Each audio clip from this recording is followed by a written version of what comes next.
This 1976 Plymouth Duster is brought to you by HCSFortLauderdale.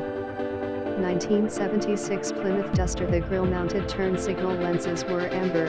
Prior years had colorless lenses with amber bulbs. The interior rear-view mirror was mounted directly to the windshield rather than to the previous double pivot roof bracket, and the parking brake was now foot, rather than hand-operated. Disc brakes became standard equipment on cars built after January 1, 1976. Several special models were offered.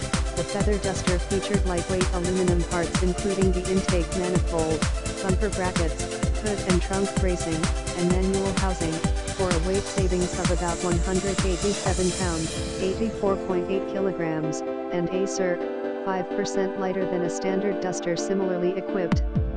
It came with a 225/6 with its distributor and single-barrel carburetor calibrated for economy, a low-restriction exhaust system, an extra-high rear axle ratio, and was offered with either the Torque Flight 3-speed automatic or A833 overdrive 4-speed manual transmission.